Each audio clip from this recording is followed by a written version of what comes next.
having been born on January 9th, 1952. I am Rita Shapiro. John, would you please tell us for the record which branch of the service you're in, what you're doing, when you joined, why you joined, and so on. All right. Well, right now I'm in the Army Reserves. And I've been in the Army Reserves since shortly after I moved here, which would have been probably around 1990. Before I moved here, I had been in the Air National Guard in Syracuse, and when I moved here there was not any Air National Guard unit, nor could I find any Air Force Reserve unit. So I was friendly with a recruiter in Syracuse, and she helped me find a unit here. So I got into the Army Reserves down here. Prior to that, as I mentioned, I'd been in the Air National Guard for several years in Syracuse, and prior to that I was active duty Air Force. The whole reason that I got in the military to begin with was when I finished college, I wanted to go to dental school and I wanted to go to University of Pennsylvania, which was very expensive, and I had done very well in college, and I thought I might give it a shot and see if I could get a military scholarship. So when I finished college, I applied at, I guess it was Army, Navy, and Air Force to see if I could get scholarships, and even though I'd done really well in school, I didn't get any scholarships at all. So I went to Penn and took out loans and did very well my first year, so I thought, well, I'll apply again. So I applied again to all three, and the Air Force gave me a full ride. So my last 3 years at Penn were totally paid for, including the living expenses, food allotment, all this stuff, and I didn't even have any summer camp or anything to do. So they paid my last 3 years of dental school, and then when I graduated, I owed the Air Force 3 years. So I did my 3 years of active duty. Where were you? At Hancock Field in Syracuse, New York. I actually, at the time, my parents were living in San Diego, and when the Air Force sent me a dream sheet, I put down the West Coast. I had heard that most people tended to get stationed near their home because the military doesn't, or would prefer to spend less to send you to your permanent station.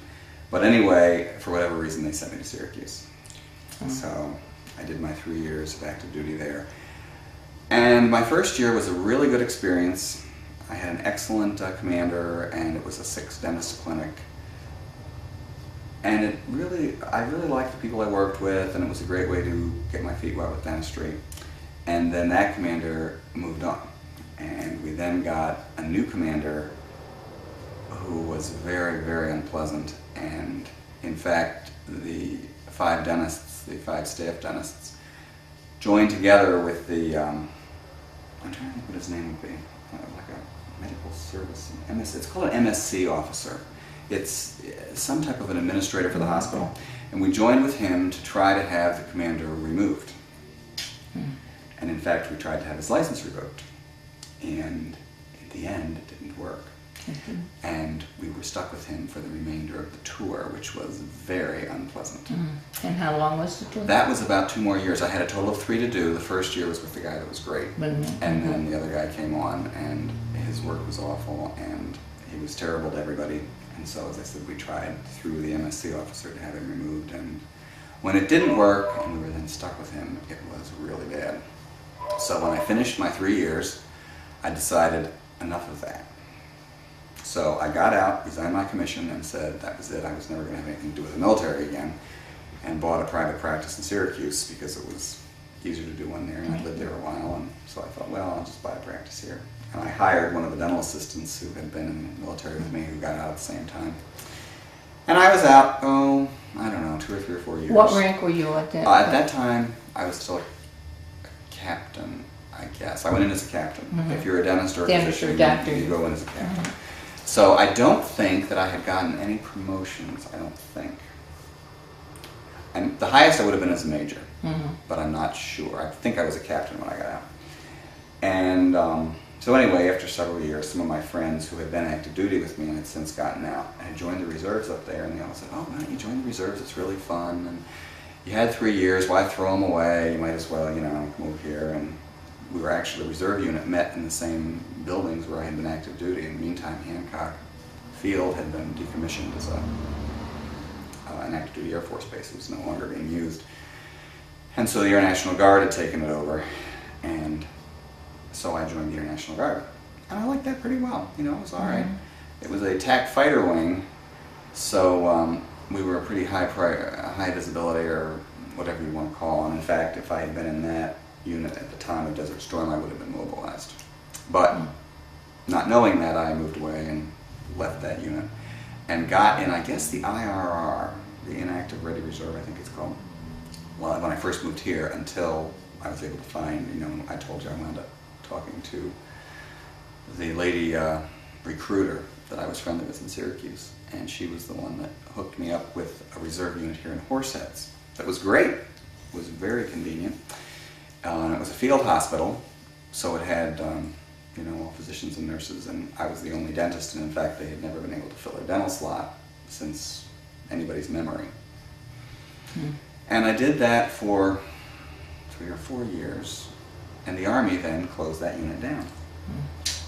Which was too bad, because I really liked that unit, and in fact, although it was real handy at Horseheads, there was a small group of about 10 of us who comprised a physical exam team. And on drill weekends, we would drive up to Seneca Army Depot, and we did physical exams on reservists who have to have a physical exam, of course, I think it was every 4 years at that time, it's now every 5. So I would go up there with them and do dental examinations while they were doing physicals, and we had a great time, and then the Army shut it down. So I had to find another home, which as a dental officer is not all that easy.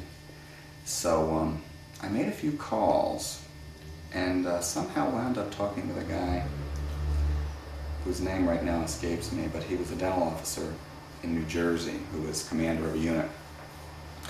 And he connected me with the 317th based in Scranton, which is where I am now. And it's a group of 65 soldiers. About 25 of them are dentists, and the remainder are assorted enlisted people, some dental assistants, some dental hygienists, one motor pool sergeant, a couple of motor pool people, because we do have some vehicles. We have a supply sergeant, and that's about it. It's kind of a small unit, but it's overall been very nice. I've gotten a lot of promotions, and you know, because it's all dental officers, pretty much we all understand each other. Well, now, you were on dental officers down there. Now, where did you do your dentistry?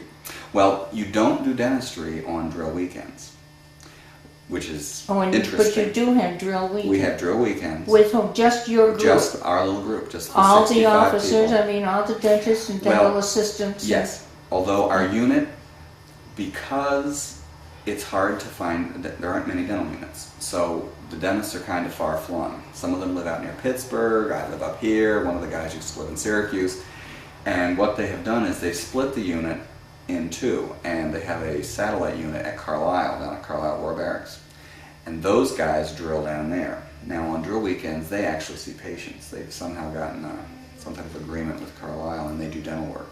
So it's not actually drill. It's drilling the teeth. Well, for them, it's actually dental work. For me and the people who meet at the home unit at the 317th Scranton, it's strictly paperwork type things. Everybody has additional duties, security officer and mobilization officer, and everybody has all these duties, and it's a lot of paper pushing. So basically on the weekend drills, I push papers.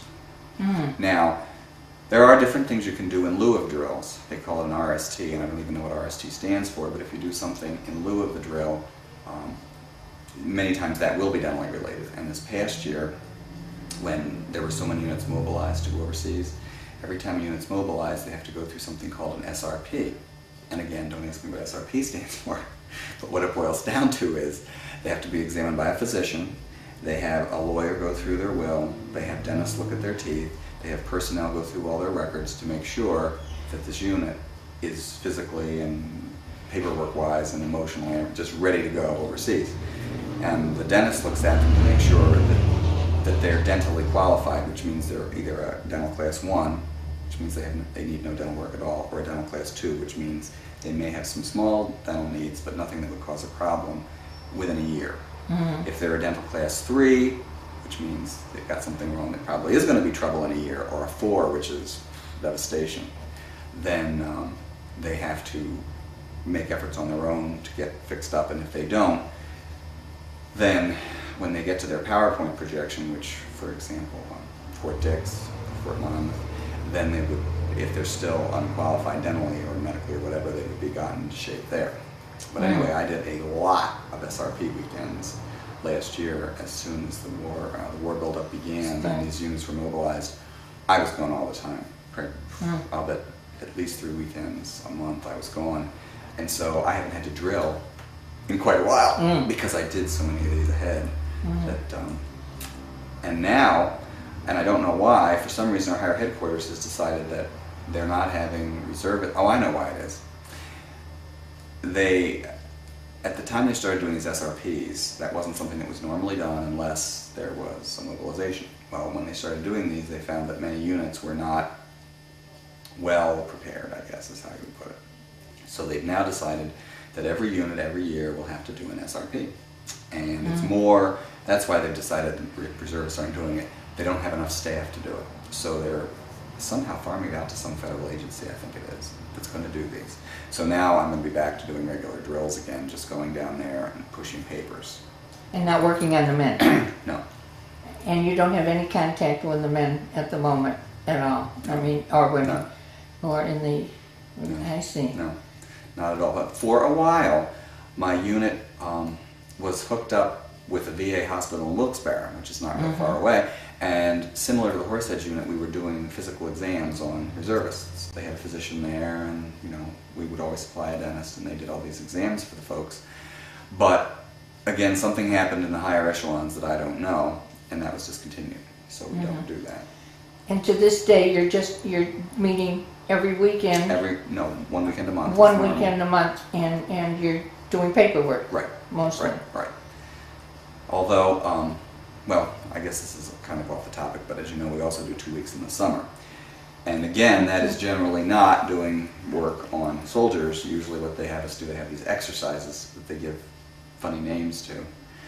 And they'll send us way out in the middle of nowhere and set up tents and set up a mock dental clinic, but you don't really do work.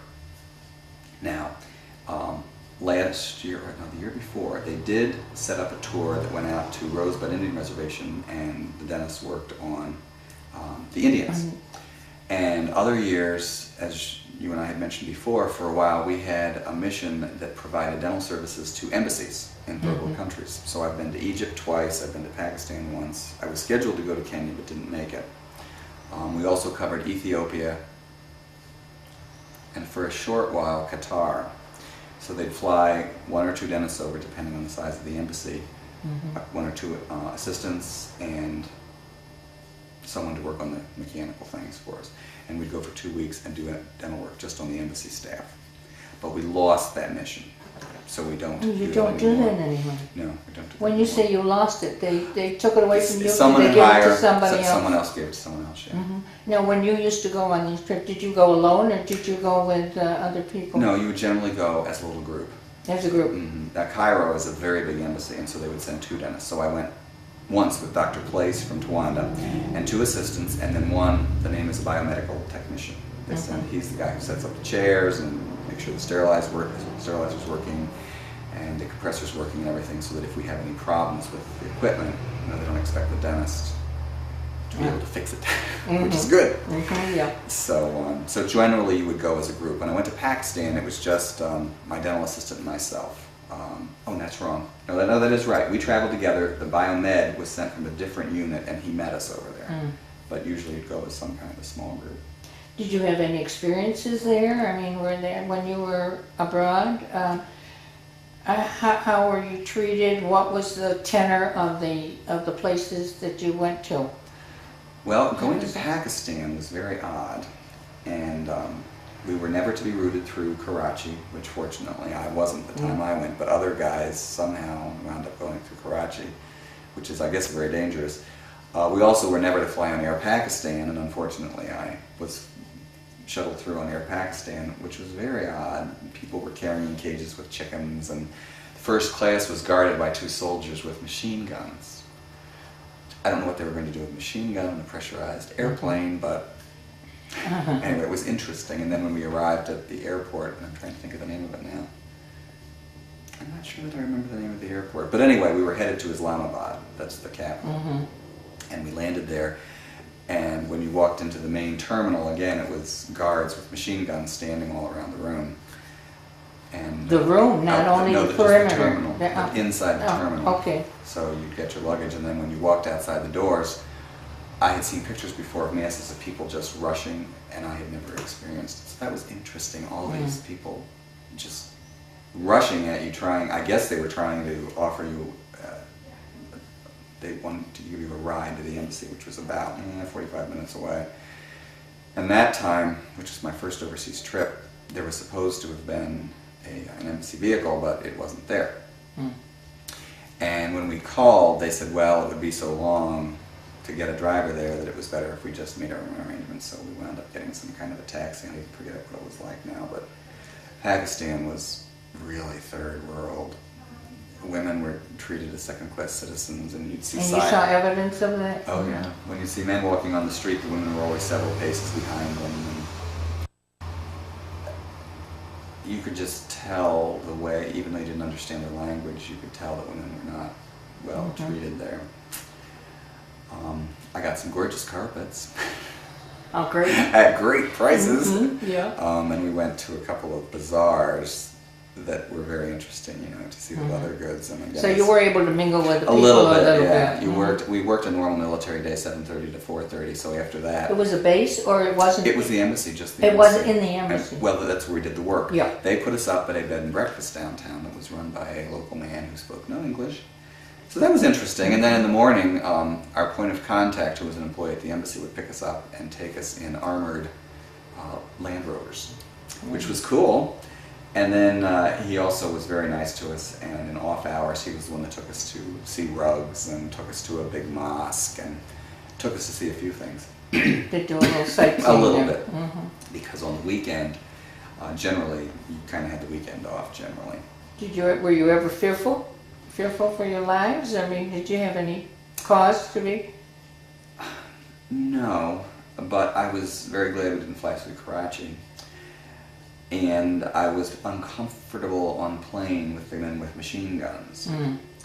But no, I can't say I was fearful for my life. The embassy was very well fortified. There's a huge wall. It's a big compound. It looks sort of like Elmira College, except with a huge brick wall all the way around it. So that when you're in there, you felt very, very safe. And the bed and breakfast, at the time I was there, things were somewhat quiet. Now, other teams that went over were put up right in the embassy compound. I don't know whether they did it because they thought it was safer or what, but when I was there, it was comparatively quiet. And the two times I went to Egypt, it was comparatively quiet. Again, they didn't put us up at the embassy. They had an apartment building that was reserved only for embassy staff, and so they gave us a furnished apartment. And I was there in between. Do you remember there was a shooting of a bus of tourists right outside the Egyptian embassy, or the Egyptian museum, which is right near the embassy? And I was there just before that, and then I was there, do you remember there were tourists gunned down outside of Queen Hatshepsut's tomb? And I was there, right, well I was there twice, so it was like right before and after, and I can't tell you exactly, but anyway I was there right around that, which was odd. But what's really scary, but not for me personally, do you remember when the embassy of Kenya was bombed? Yeah. Well, that happened 2 weeks after our team had left. And we set up, generally speaking, well, every time I've gone, the dental clinic is set up, we had portable equipment, and it was set up in the embassy. And our point of contact was one of the people who was killed. So that was very upsetting, you know. Because it was personalized then. Yeah, and the man, as I said, the man had just been there 2 weeks before, so he was very upset. And we haven't gone back since, you know, to Kenya. Well, and then shortly after we lost the whole mission, so we haven't gone to any of them now in a couple of years. But so mostly it was just really interesting.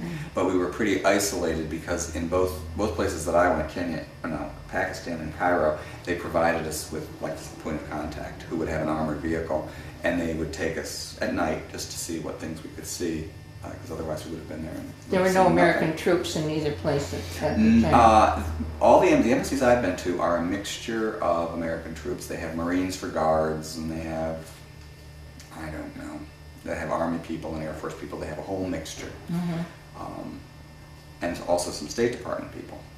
And we would work on everybody and their families. Because in these countries, they're afraid of, well, the training and the sterilization practices and things like that. And if they have an emergency when the team isn't there, they would airlift them to Germany, where they could see American trained dentists.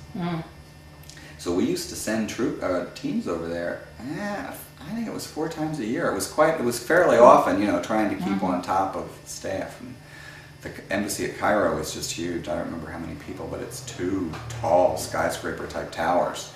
And the general who runs the embassy, or, well, I don't know if he runs it, but there's a general as well as the ambassador, and he had like the top floor. And when I first went over, he had me in to speak to me, and the view was unbelievable over Cairo. That's nice. See the join the army and Yeah. see the world. Yeah, and when right? I was in the Air Force, I really didn't go much of anywhere. So all of a sudden I hit the Army, and bam, because of these overseas missions, why I really saw What a did lot. you do in the Air Force? General dental officer, and just kind of sat at Hancock Field. I didn't really go anywhere at all. And yet, you know, when you think of the Air Force, you think of taking hops here and there, Right. you know, seeing things. But Hancock was a fighter type squadron, and so they didn't have like big C-130s or any type of flight where you could go with someone. Those fighter planes are either 1 or 2 seaters, I'm not sure, but it's not the type of thing where you could throw your bags in the back and hop a flight somewhere. Yeah. So I never went anywhere with the Air Force. Are you ever sorry that you joined? No, I've really, What have you gotten out of it? well, I've gotten a lot of money out of it. Yes. And you got your education. And I've got my education. Because I would have had, you know, even back in the 70s, pen was very expensive. So I got a great education and no debt. And I've made a lot of friends. And I've traveled neat places. And it also kind of gives me something to do. And I kind of wonder what's going to happen, you know, when I finally finish up. I've almost got 20 in now. I'll be done in about 9 months. I'll have 20, yeah. Will you resign? I don't know. I don't know. Most of the guys in the unit don't. A couple, when they got their 20, were gone. But most of them kind of hang around, and my mandatory removal date is 12/20/07. So I could stick around a few more years. And the way things are now with the war going on and everything, they really need dentists. So there's a pretty good chance that when 07 rolls around, they probably would grant me an extension if I wanted it. Would you, do you feel any chance of your being mobilized Oh yeah. to go? Yeah. Yeah, I do. And I could, of course, be sent to Iraq. I could, of course, go to Baghdad. But they could also send me to Germany. They could also send me somewhere here like Fort Dix to work on the troops that need to be gotten into good dental before they go. Okay. But oh yeah, there's a good chance. In fact, when the talk of war first came up, I just had this gut feeling that, now see, my unit would probably not be mobilized as a whole. They would pick individual dentists, and from what I understand, the pick is computer generated. It doesn't have anything to do with rank or anything else. It's just computer generated. And I had a gut feeling that I was going to be going. And I mean, when you're in the reserves, that's what you do. But then, I wasn't mobilized. And now, of course, I'm sure you read the papers the same way I do, and it sounds as though they're going to be sending more and more reservists over. And anytime that happens, they're going to have treatment where they're sent to, and also have treatment to get them dentally qualified to go over. So, yeah, it wouldn't surprise me. And I do work at the prison. I am a dentist up there, and another really nice thing, a bunch of really nice things about working up there, but working up there, it's not like I'm leaving a private practice the way a lot of my friends do. Because to leave a private practice for 9 months or a year and expect it to still be there when you come back, Then you don't have a private practice. I have a little one on the side. I have just a little one, but it's so little that it's not. But you spend most of your time At the prison. At the prison. I'm full-time at the Now, prison, both and they prisons? will take me back. Not anymore. Southport finally got a dentist. We had to cover Southport for a year while they tried to find one. Now, was this in your capacity as a civilian or your capacity as a reserve? You mean working at Southport? Working at the no. at either place. They're strictly civilian. It's just my civilian job. And because I'm a New York State employee, if I'm mobilized, it's no problem. You know, they aren't going to say no. And there's another dentist up there, so that if I'm gone, it'll be hard on him. But it's not like closing down a private practice. You know, he'll be able to. I mean, he'll get along. It'll be difficult, but and if he got really behind, maybe they could get the man from Southport to come up and help fill in, or I mean, maybe they could do something. But at least it's not like I have a private practice that's my sole support that I would shut down for going on a year and then come back and expect it to still be functional, because it wouldn't. So, but anyway, yeah, I fully expect to be mobilized, but I have no idea where I would go. And it's You mean also you feel possible. it's imminent? Imminent might be too strong. Very likely. I would say very likely. So far, none of the dentists in my unit has been mobilized. Two of the enlisted were, but they were enlisted people with double MOSs, and they weren't taken for their dental MOS. They were taken for their other training. So far, no one in my unit has gone to be used in dental capacity. But again, everybody feels like, well. Are there dentists over there now? Do you know?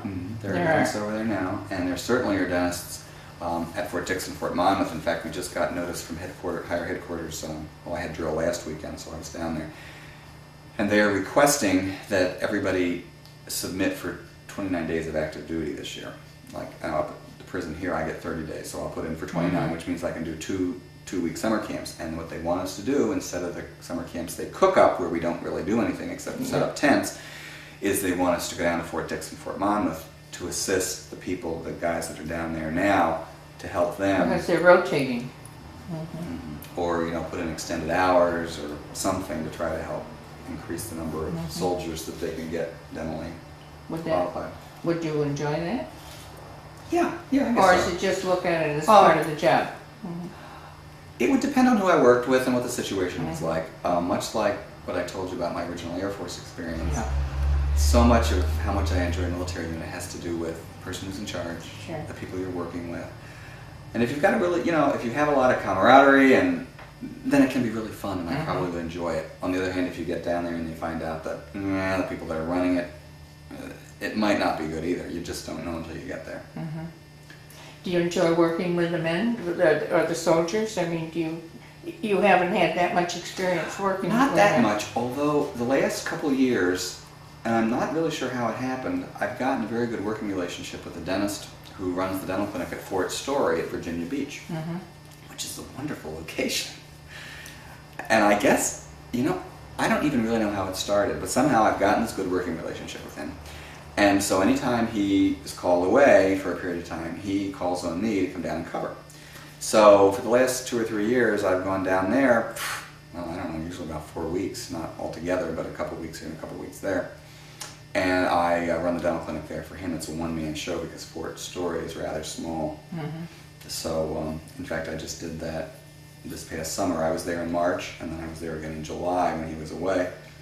And it looks like I'll be going again in March, unless, of course, I'm called up, because he's signed up to take a 2-week, what's called a Hinman seminar in Atlanta, so he'll be gone, so I'll go down there and run the clinic. But I know what's that everybody, experience like? I mean, to work with the soldiers. That's really, I enjoy it. Women. I really like that. That's really fun, and that's about, other than active duty, that's about the only really Contact working on with soldiers it. that I really have had, because embassy staff, I mean, it's not really the same. It's, No. you know, State Department and families and a whole mixture. But this at Fort Story, yeah, that's actually working on soldiers, and I really like that, and it's really fun. And I was down there this last time. They had a ceremony for something to do with the war, and Fort Story has got, I think it's the oldest lighthouse in the United States. George Washington wrote up it was like the first public works project or something. It was built in 17. Now, where is Fort Story? Fort Story, Virginia Beach. Oh, it's lovely. right in, so you drive outside the gate and you're at the resort. And it's a little post, you know, can't tell you how many men or women, but it's not real big because they only have one dentist. But anyway, they had this ceremony where they tied a huge yellow ribbon around the top of the lighthouse, and they had it unfurl while they had a helicopter flying over, and they had people singing in a small band. And that was really enough to give you goosebumps. You know, I really liked that. But I guess to try to emphasize that, yeah, working there I really like. Again, I know all the people. I get along with everybody. It's a combined medical and dental clinic because it's a small post, and I really like the physician and all the front desk people, and the 2 dental assistants are great, and that really makes it, you know. And the soldiers come in and they're fine, and they're fun, and they're a lot more cooperative than the inmates. Imagine. The inmates are not always cooperative, but the soldiers are really cooperative, and it's fun to talk to them while they get numb and, you know, find out where they've been. Are there many women there? Yeah, quite a few. Are there? And it's kind of, in a way, surprising to me because it's sort of a heavy equipment transport post, which I guess I'm keyholing women, expecting them to be in not heavy equipment type positions. Yeah. But it surprised me that there were a lot, and there are a lot, and they're really fun. And they're doing their jobs. They're doing their jobs. They're doing their jobs. In fact, this last time I was down there when they called me, he was gone. You know, Dr. Smith was gone, which is why they called me, and I suppose it was more of an emergency basis than anything because the post was practically deserted. All this heavy equipment had been sent overseas, so that the units that are attached there were gone. So I had very little to do. I mean, yeah, we saw some emergencies, and I was there in case. But as far as the actual workload, that was practically nothing because they were all gone. There's just the base. Just a skeleton crew. Just Yeah. skeleton crew. Yeah. So yeah, I really like that. That's a lot of fun, and my hope would be, I guess, that if I get mobilized and wherever I go, that there's really good camaraderie. You know, and, Yeah, it's very important. you know, and that the commander is flexible, I guess, but not inflexible, and you know, that's really what I would look for and hope for. Yeah. Now you have risen to be a full colonel. Yes. Now, what is your table of organization there? I mean, is there a chance for more promotion? Are you at the top of the line? How did you get How did I get where I there? got? Well, getting to major and lieutenant colonel seemed to be kind of almost, I can't think of the right word for it, automatic. It didn't seem like, you know, you just had to do your time and grade and keep your nose clean. And I didn't think I'd ever make 06 because it seemed... What's 06? Bird colonel. Oh, Chicken colonel. okay. Chicken colonel to you. Yeah, yes. It seemed as though you had to have more military education than I did, and it just seemed like I just didn't think I'd ever get it. But our unit is set up that there's a commander, and then there's a first sergeant, and then there's a whole bunch of dental officers, and the commander is just sort of overseeing everybody with the help of the first sergeant and the unit administrator, who's a full-time lady. And I didn't really want to be commander, but the guy who was commander was sort of a friend of mine, and it's difficult to get the officers to submit for command because it's a lot of work and you don't get any more money. And when you're a reservist, a normal reservist is just 1 weekend a month, and you can pretty much leave it behind you and just go home and do your job. But when you're the commander, you hear all the time. And so I didn't really want to be commander more than anybody else did. But this guy who was commander, you know, kept on me, and he said, if you don't take it, they're going to send somebody in from outside, and it may not even be a dentist. They may put some MSc officer in here, and there's no saying what it's going to be like, what the unit's going to be like if it's not a dentist. So he talked me into it. So I submitted my packet for command, and just by luck or whatever, there weren't too many people who put in, and they chose me. So I was commander, and about 6 months after I took command, I got the 06. So I think that the reason I made bird colonel was because I took command of the unit. I mean, of course, they didn't know I didn't really want it. but I took it, you know, and it was a tremendous amount of work. You had full responsibility. I mean, you have much more The whole thing, responsibility. yeah. The first, And that's as high as it goes, then. well, it is possible to become a general, but I would have to leave that unit, and to get general, from what I understand, is very, very political, in addition to requiring even more military education that I don't have. Right. And there's no way I'm ever going to get it, because the war college, you have to go to school for 2 years. You'd and have to how am go I to gonna- Command General Staff School or Right, War all that College or stuff, something. and there's no way that I... and plus, at this point in my career, you know, Yeah. and I have other friends who've been 06s for almost 20 years. Now, and what's they've been 06? general. Bird colonel. Bird colonel. Yeah. Okay. And they haven't made general, and it's just not going to happen. But do you feel the responsibility is weighing on you? I mean, is Well, it not just anymore, okay? because I'm not commander. If I... I'm not commander anymore. I didn't know that. It's a 2-year term. Oh. So I did my 2 years. You're still your colonel. Oh yeah. You don't lose your rank. You don't lose your your rank. rank. Is independent of being commander. But I think the reason that I got that rank was because I went ahead and took the command, and apparently they looked at that and said, well, this guy may not have all the right education, but he did at least put in to be commander. But oh yeah, you keep the rank.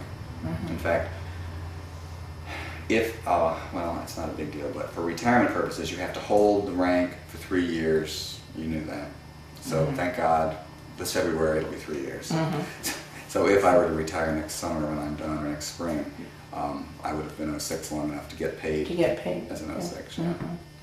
So that is that. What, aside from the fact that you had the bad experience with the man in the Air Force unit. Air Force unit, did you have a good and a bad experience? I mean, is there something that was particularly good or something that was particularly bad in the time that you were there? What was your most exciting experience? Now, are you talking about the whole thing? The or whole just, thing, okay, whole so time not just that you were active in. duty, the whole No. thing. While you were in active, only what duty, active. while you were Just active duty. You don't mean when I'm a reservist? Yeah, no, while you're reservist too. Oh, the whole Yeah, thing. yeah. Well, by far and away the worst thing was that commander. When I was Yeah. active. That was hands down terrible. That was really, really bad. And in fact, out of the 5 dental officers who went through that with me, 1 stayed in. Because it was just, well, you can imagine when he found out that we were trying to have him removed. Yes, And, then he took it out and so he was every not happy. excuse that he found, probably. So, but anyway, the best, probably the best is just the camaraderie of the 317th. You know, it's a small unit, as I told you. It's about 65 people. On a given weekend, normally there are about 30 to 40 people that show up. And it's really because it's small, it's tight. It's kind of like a family. I'm very, very close with the unit administrator because when I was commander, she was unit administrator, and I talked with her almost every night on the phone. I'd come home and I'd have an hour and a half emails and faxes and talk with her and all this stuff to do when I was commander. So I'm very close with her, and a couple of my closest friends are dental officers down there. You know, and even though they live in Pennsylvania, I see them at least once a month, and I'm very, very friendly with them. So that's probably the best. The second best was probably those overseas tours. I'd always loved Egyptology, and so to have an opportunity to go to Egypt. And the embassy fixed it so that we got some kind of a special, it wasn't a passport, but some kind of an ID card, so that we could take trips within Egypt very economically, as if we were an embassy employee. So I flew down to Aswan. I've seen the Aswan Dam, I've been to Abu Simbel, I've been to the Temple of Luxor, the Temple of Karnak. I've been I've seen everything I wanted to see. Which you would never have which seen had you not been. I would never have seen any of it. And that was just, unbelievable. Pakistan was exotic, and I'm glad I did it, but it wasn't really enjoyable. But Cairo was just, what a wonderful time we had. We did a lot of work, we saw a lot of patients, but to see those things that I always wanted to see was just terrific. And we had an embassy driver to drive us to the airport, and you felt like a real big bug. So that was just terrific. But my main thing would be, I think, the friendships I've made, and that's why when you ask, will I get out at the 20, I don't know. These friends of mine are still in, and I like the money. I'm used to the money, which is also something that I have to take into account. But because my friends are still in, I'd say chances are I'll probably hang around, and stick it out at least till 07, and then see who's there at that point and see what it's like. And if it's still, still my friends are in there, maybe I'll see if I can extend, if the military will. But it'll purely depend on their need for dentists at the time. Because if they don't need them, they won't extend it. Yeah. Would you, aside from the fact that you wanted your grant or whatever it is for school, would you do it all over again? Oh yeah, absolutely. In fact, I'm a great one for trying to talk young people into going in the military. Is that right? Well, my niece, because she was applying at very expensive schools, I said, hey, why don't you get into the military, And so I took her around. I helped set up the appointments, and then I drove her around for interviews. We took her to all 3 of the services. And one of them, the interview was up in Syracuse, and another one was at Ithaca, and then of course one was here in Horseheads. But I took her around for the interviews for ROTC scholarships. Yeah. And in the end, she was a first alternate. And so she didn't get it, but St. Lawrence, where she wound up going, gave her a scholarship that was equivalent. And then she no sooner started, she was within her first week of school at St. Lawrence, and I forget which of the branches called her and said, oh, you were the first alternate, but the person we offered it to turned it down, we'll give it to you. Well, since she already had the St. Lawrence thing in place, and if St. Lawrence she wasn't going to get both. In other words, if she took the ROTC scholarship, she wouldn't get the St. Lawrence one. So she didn't do it, but she was considering it strongly, and I'm also urging her toward considering the military when she finishes her degree. She's majoring in archaeology. Archaeology? And I'm not sure what she's going to get a job in, but the services have positions for archaeologists, and so I'm trying to work on her like that. And then one of the ladies I work with on the Hill is a nurse, and she has a daughter who's almost got a nursing degree, but not quite, and she was interested in the military, and so I've tried to help her and set her up with a recruiter, and different friends of mine who have children that either don't know how they're going to pay for education or don't seem to have an aim in life. I always bring up the military because it's been good for me. It has good to you. Yeah, it's done a lot. Yeah, it's done a lot for me, and so I feel that it's a great opportunity. However, it is not for everybody. And sometimes when I bring it up, people, you can tell it's just not appreciated. But I figure I bring it up anyway. Yeah. You know, I just can't. Other than that, the really bad experience in the Air Force, I can't really say enough good about it, and it's just done a lot for me. I'm just trying to think. Has your experience affected you in your private life? Your experience in the service, I mean, working in service, has it affected you at all in your private life? Have you brought anything from your military service into your private life, and maybe? Probably. I'm not sure it's made it really easy for people close to me, because I think that because I've been around military things so much, I kind of expect a certain amount of, well, I hate to use the word regimentation because that's exactly what I mean. I expect people to get up in the morning, do their job, do what's expected, produce, be clean, be physically fit, love your country.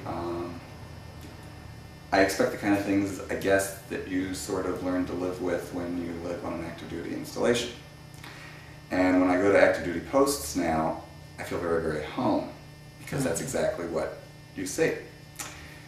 And for better or for worse, it comes with me all the time wherever I am. And people who are not used to that do not always like it. Appreciate that. Right. So, yeah, I would say that I have brought some of it, and some of it I think is good, and some of it has made life difficult, I think. But okay, then how would you sum up your whole experience if you had to? if I had to sum it up, I would say that it's probably one of the best things I've ever done. The best thing? One of the best things I've ever done. You know, I really did it originally just to help pay for dental school. And when I had such a bad experience with the active duty, you know, that one guy, I thought, okay, I'll just get out. I really only wanted to pay for my education anyway. What difference does it make? I'll just go on and do private practice and never even think about the military again. But having gotten back in it, I am so happy I did. You know, I guess I feel like I'm a better person for it. And while I may be harder to live with, I'm in pretty good shape because, you know, I still run 3 times a week. I do push-ups and sit-ups and everything because I want to pass that test every year. And, you know, I mean, it keeps my hair short, and I think it makes me even dress differently than I might, because I'm used to seeing people on military installations, and I think it's just done a lot for me personally, and I think maybe emotionally, intellectually. I think it's just been really, really a good thing in my life. I think it's a little hard on family members because, you know, you are gone, and it seems like the drill weekend is always when something is planned, and the 2-week thing you can't normally dictate when you go away, and then this whole thing with mobilization, of course, scares people close to you. But for me, it's been really good, and you know, I'm really proud of being a bird colonel, and I'm proud that I took command for 2 years, even though it was a pain. I'm glad I did it. And in fact, I just put my name in again. The guy who's commander now is someone that no one's real happy about, and he's coming to the end of his term. And he was putting in for an extension. So my buddy Charlie and I both put in, and then Fred Place from Tawanda also put in. And there were a couple of reasons we were afraid they might not be given it, so I put my name in again, even though I didn't really want it, but I figured... When will you know about that? Yeah, so, but I did put in, although it looks like they're going to try to choose somebody who has not been commander before, and Fred is the only... Charlie and I have both been commander. Fred hasn't, so we think that probably Fred will get it, but we do know that the guy who's presently commander will not be given. We saw there was a letter generated. Well, that's... So that's what we That's really what you wanted, you know, and as I said, the only reason I put in really was because I just didn't want that same guy again. Isn't that awful? It sounds like... No, no. But on the other hand, in 19 years, if I've only had 2 commanders that I really wasn't too crazy about, that's not too bad. It's fortunate. You've been in for 19 years Oh, now. yeah, a little over now, about 19 And years. you have 20 years before you're eligible for retirement with pay. Well, With- no, with- with the reserves, the with- retirement does not pay until you're 60. So Oh. whenever I stop my 20, if I quit at 20, I won't get any money from the Army until I'm 60. Which is one of the reasons, along with my friends, that I would sort of like to hang in there. Because I mean, I continue to get paid. Now, right now, before the Senate, there's a bill that's been introduced that was also introduced last year to lower that age to 55, which for me would be perfect. Perfect. Because in 07, when my MRD is, I would be 55, so I could start drawing. I really thought last year it would pass because it was at the time of all this buildup in Iraq. And I still feel as though if there's any time it might pass, maybe now, except that financially the country is kind of a little tight. However, if they don't do something to make the reserves more attractive, this, what appears to be a protracted problem in Iraq, is going to affect, and has already affected, the recruiting and retention. You know, a lot of these people that, in fact, I just talked with one of the guys. Remember I told you 2 people from my unit were sent over? Right. Well, he called it to unit when I was there this past weekend, and he was in Iraq for 8 months. And he had just been married before he left. I mean, like a month. And he had a very bad experience over there. Essentially, they never let him do anything. And so he was there doing nothing. And had just been married, and his wife didn't like the military to begin with. And so when he called, he said he had 17 years, and he said he is getting out. He doesn't care. He doesn't care about the 20. He wants out. He doesn't want another chance of going anywhere. And the other young lady that was called up is now back, and she has her 20, and so she's getting out. At least she has her 20. But those 2 people are personal people that I know about, and I've also heard of others that when they come back they're just disgusted and they're getting out. And if the reserves doesn't do something to keep people, they're going to have trouble keeping them or recruiting them. Because now with the war, trying to say, oh, come on, come join the reserves, while there's a war going on, it's not all that easy. So What is the original purpose of the reserves? I am not sure. I believe that it's pretty much always been to augment the active services, and they've become more and more important because particularly during the Clinton administration, the active forces were cut down and down and down, and as the active forces were cut down, the reserves Were more important. But originally, the reserves were just more of a little adjunct. Well, were the reserves ever called up for say there was an uprising in the state someplace? Would the reserves be called up for that? They could, That's what but that's more the National Guard. Oh. Okay. The Guard tends Okay. to be called up for local things like that. Mhm. The reserves tend to be called up for federal problems, you know, I for see. federal military, but not local. I mean, it's possible. Anything's possible. But generally, it's the Guard that does that type of thing. So, Well, I can't think of anything else to ask you. all right. Anything else that I have not neglected to ask you that you I think that you... can't really think of anything else. You know, as I told you, it's kind of tough. Okay. All right. And that's it. Thank Great. you very much. You're very welcome. Yeah, I think so. Yeah, I guess that's all. But they're dying off at a very fast rate. So I'm trying to get as many.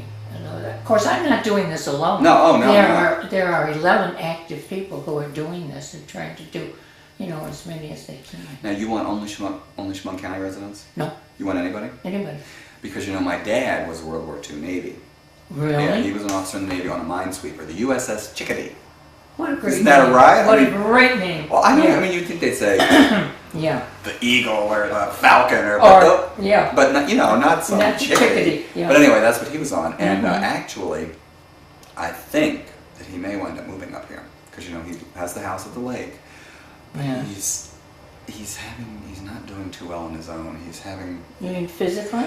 no more mentally. Mm-hmm. You know, he loses things all the time. When my mother goes down to visit him, she says she spends her entire time finding things, trying to find things that he's. How's she gonna read? Well, he's not going to live with her. There's Oh. no way that's going to fly. Okay. So we'll get, I think at least initially, we'll get some kind of apartment for him. And then, you know, one of the nuns at my house died, and we thought that, Oh, maybe you might give him. well, have we're him. thinking, yeah, that Mhm. the Roman Catholic Church did not replace the nun when she died, because Bill and I had thought, oh, well, maybe this will be a self-fulfilling, you know, that one will die and they'll Yes, send another. perpetuate, But yeah. they didn't. Mhm. So, so we now only have 2 nuns, and one of them is 90. And we just have the feeling that when she dies, they're not going to pay Mhm. to keep one nun in a 3-bedroom duplex. Right. So we don't want to evict them. You know, they lived there before we did, Yes. and also I'm not really sure my father's going to like it up here. But he really needs to be around, closer to somebody. You know, he doesn't take his medication properly. Mm. Seems to get a little lost when he drives places. He went to pick up Drew, jumped on 81 South. Mhm. And then when he got up there, they had made arrangements to meet, was it at the bookstore? Well, anyway, they were either to meet at the bookstore or her dorm, and he went to the wrong place and was sitting there with his flashers on. Well, she found him by accident, and then they loaded up the vehicles, and she said she'd meet him at the bed and breakfast where we stay up there, because Canton has like nowhere to stay. And he had been to the bed and breakfast 2 or 3 times.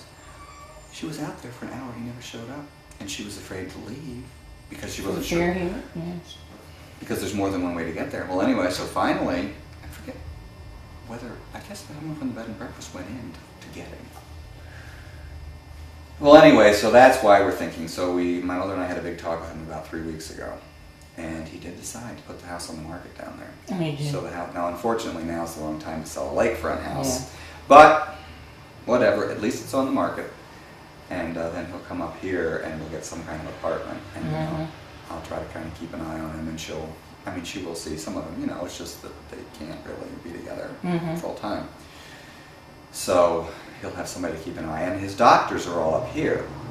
Oh, really? Yeah, because see, where he was living is really out in the country, and the nearest hospital is horrendous. And so I got him hooked up with Dr. Lamb, and Dr. Lamb has gotten him hooked up with the specialists he sees, and so it'll be a lot easier to have him up here. Right.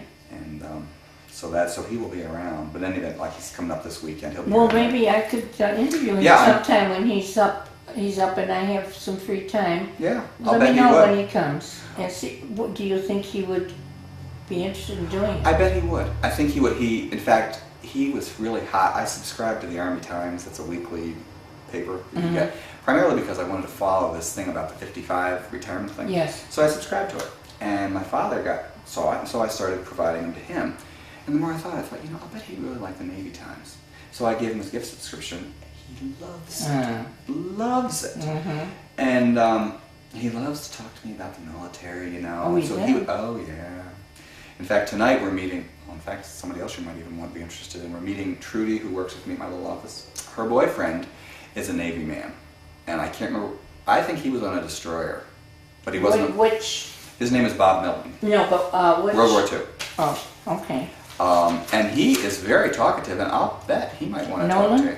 Bob Milton. Milton. And if you want tonight, we're meeting all of them for supper. And my dad's coming up tonight. Yeah. We're going to meet Bob and Trudy All right.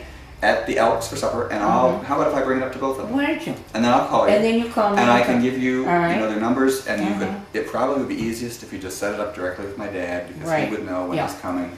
That'd be good too. So That would be good. And my dad is 77. I'm not sure how Bob Milton is, but he's got to be up there too. Well, he has to be up there if he was in WW2. Too. Of course, a lot of them, were got in Yeah. early. I mean, they. Lied about that. But my dad was a Lieutenant JG. Uh-huh. And I was growing up, the way he talked about this Lieutenant JG, I thought, wow, this was really something. And of course, now that I'm a bird colonel, so he gets a real charge out of the fact that I'm a bird colonel. But I think you might be able to talk to, I'll bet maybe both of them. And they would have interest in Yeah, stories. I mean that's great. I'd like that. Now you said Milton was where and what? He was in the Navy, In the and Navy I think also. he was on a destroyer. I know it was not a minesweeper like my dad, because when we eat at the Elks, because my dad's eaten up here with us, I don't know, 4 or 5 times with this little group, and they get to talking about, and my dad's memory for things way back is pretty good. That's usually that's the way they remember the things in the past, but not the present. Right. He asked where he put his glasses 2 seconds ago, and he doesn't have a clue. Yeah. Or if he took his medication, he doesn't have a clue. But he really remembers a lot, and he, I think, had a very good experience. And in fact, the Navy sent him to St. Lawrence. He was going to State University of New York, the Forestry College at Syracuse University. Syracuse, yeah. And that's where my parents alma met. mater, yeah. That my mother went to Syracuse, and they met there. And then he enlisted, or not enlisted, whatever you sign up to be commissioned as an officer, and was gone. And when he came back, for some reason, the Navy sent him for 1 year to St. Lawrence. And then he wound up graduating the senior year from forestry. But because he was there 1 year, Drew gets like $5,000 a year as a legacy. He didn't even graduate from there. He was just there 1 year, and the Navy sent him. But yet they give her a legacy grant of like $5,000 a year. Oh, how wonderful! So there again in the military. Yeah, you never know. Yeah. I should see what I can find. Well, and sometime, Rita, I would really like to hear more about your experiences, because as a woman in the military back then, it must have been interesting. It was interesting, but I feel guilt a little bit because I didn't go overseas. I was supposed to have gone. I was sent to Command General Staff School with the understanding that I would go overseas. Right. In the meantime, I was dating the Jewish chaplain. Oh. And through him, I met the head chaplain, who went lovely. They're sugar-free. Yeah, I'll let you tap your own. All right, thanks. And he had just returned from the Pacific Theater. And when he heard that I was going overseas, he went to the command. I was on the staff of the commanding general. And he went to the general and said, I don't want Rita to go overseas. I've seen too many things that happen to women physically. And he said, I don't want her to go. And my trunks were packed. I had to unpack my trunks, and I stayed.